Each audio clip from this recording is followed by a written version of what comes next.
The story of Sean Connery sounds like a Hollywood fever dream, but every gritty detail is documented. Before he was the world's most sophisticated spy, he was a kid from the Edinburgh slums who slept in a bureau drawer because his parents couldn't afford a crib. He wasn't just acting like a hard man on screen, he lived it. From punching real-life mobsters to walking away from $500 million, this is the raw, unfiltered journey of the man who defined James Bond. Thomas Sean Connery was born in 1930 in Fountainbridge, Edinburgh, a district so impoverished it was eventually condemned and demolished. His father worked in a rubber factory, his mother cleaned houses. They had nothing. Connery left school at 13 to deliver milk. He polished coffins, bent steel, and even posed nude for art students to keep food on the table. As he later said at his AFI Lifetime Achievement Award, "My childhood was less than auspicious, but when we had nothing to compare it to, there's a freedom in that." Before Hollywood, Connery was a bouncer at a local dance hall.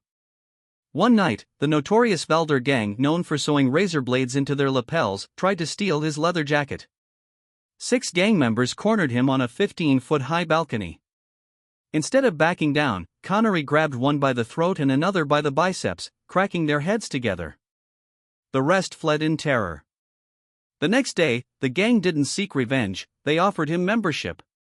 He declined, but he had earned the street cred that would later infuse James Bond with a dangerous, predatory edge. In 1957, while filming Another Time, Another Place, Connery's co-star Lana Turner was being stalked by her boyfriend, Johnny Stompanato, a ruthless enforcer for mob boss Mickey Cohen. Stompanato stormed the set and pulled a gun on Connery, demanding he stay away from Turner. Connery didn't blink.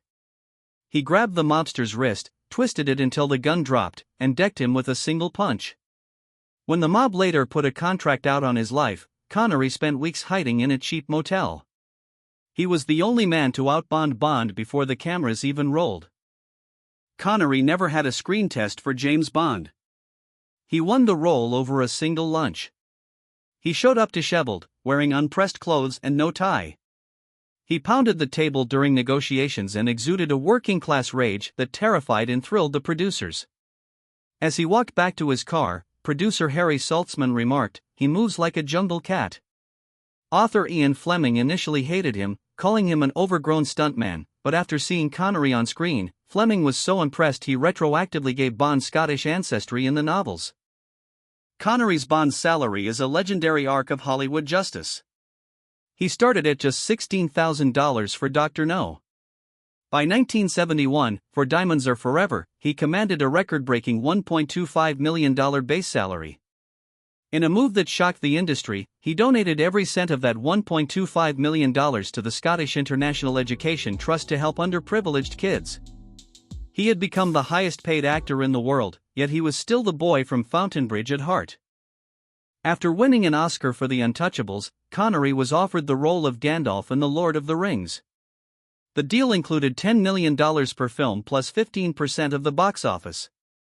Had he accepted, he would have made $450 million. His reason for turning it down? "I read the book.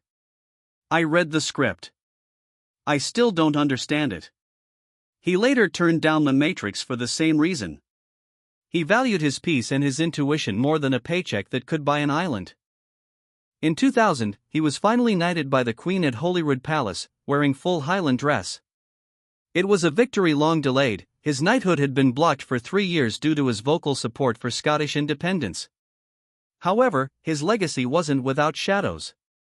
Connery remained infamous for a 1965 Playboy interview and a 1987 follow-up with Barbara Walters, where he refused to apologize for saying that hitting a woman was justified under certain circumstances. It was a stance that sparked outrage for decades and remains a dark footnote to his legendary career. Sean Connery passed away in his sleep on Halloween 2020 at the age of 90. He had been privately battling dementia in the Bahamas. His final wish was for his ashes to be scattered in the 2 places he loved most, the Bahamas and his home, Scotland. He was a man of contradictions, a street fighter who became a knight, a pauper who became a multimillionaire, and a global icon who never lost his gritty, working-class soul. James Bond wasn't born in a manor, he was born in a bureau drawer in Edinburgh. Prestige Buzz wants to know, what is your favorite Sean Connery moment? Was he the only true James Bond? Let us know in the comments, we read every single one. If this look into Connery's incredible life inspired you, make sure to like this video and subscribe to Prestige Buzz.